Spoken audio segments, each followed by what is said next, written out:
is the world's most secure prison. Everyone who enters is implanted with a nanobomb that causes severe pain in the abdomen when the yellow line on the floor is crossed. Once the red line is crossed, the bomb will explode.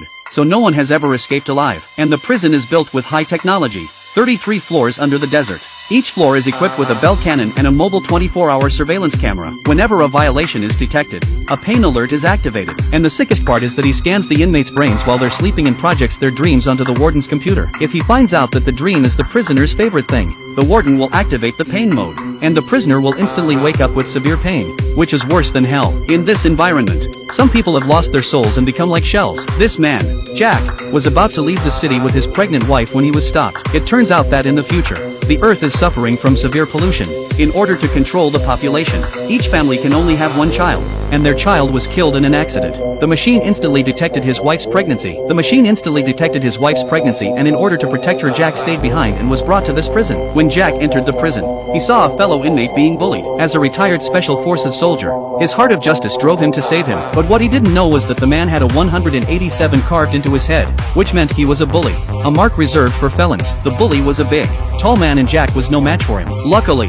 the surveillance cameras caught on and warned them that all three would be put into laser cages and burned by the light beams if they weren't careful. The prison system asks them who started it, but the inmate is afraid to identify himself for fear of retaliation from the bully. Seeing that his mate was about to lose his strength, Jack couldn't bear to say that he had started it. He was then taken to the warden's office and given the bad news that his wife was also in the prison. Jack was so anxious that he approached his cellmate, Carter, and asked where the women were being held. Carter pointed to the top of his head, but then the bully comes up from behind and kicks and punches him. The warden saw it, but didn't stop it. When he saw the two fighting on the bridge, he closed the bridge to make it more exciting. Luckily, Jack caught the bully's weakness in time and fought back to defeat him. One of the bully's hands was hanging on the bridge and the warden ordered Jack to kill him. Jack hesitated for a moment and then reached out to save the bully. For the first time, a man disobeyed his orders in public. The warden is furious and orders the immediate execution of the bully. As the neutron cannon takes aim, a hole is punched through the bully's body, ending his life of crime. At the same time, Jack picked up the bomb that fell from the bully's body and hid it secretly. Afterwards, the warden was still not satisfied and took Jack to a laboratory alone and tied him to a 360-degree rotating apparatus. After 3 days and 3 nights,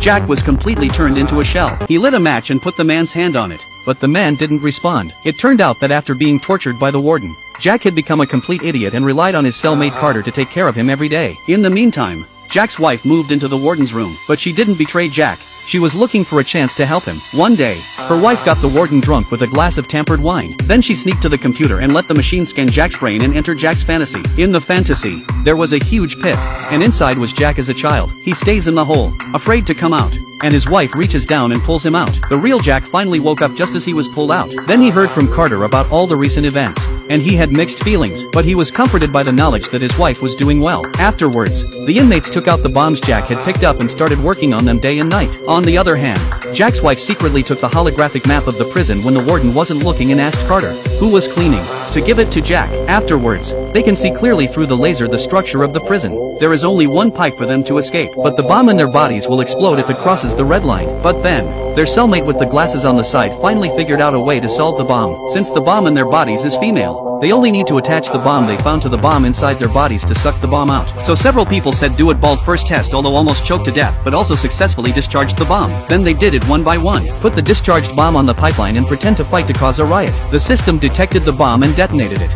blowing a hole in the pipe. They rushed into the pipe and prepared to escape. When the warden found out, he immediately activated the countermeasures and turned on the steam inside the pipe, and the temperature inside the pipe started to rise. Several people can only turn around and go back to the original entrance, but the bald head just showed his head and was directly shot dead. The others were so scared that they hid themselves, but that wasn't a permanent solution. Then the warden sent a robot to spray fire inside. Jack pulled them in, destroyed the robot's connection system, and removed the machine gun from his arm, ready to kill them from the outside.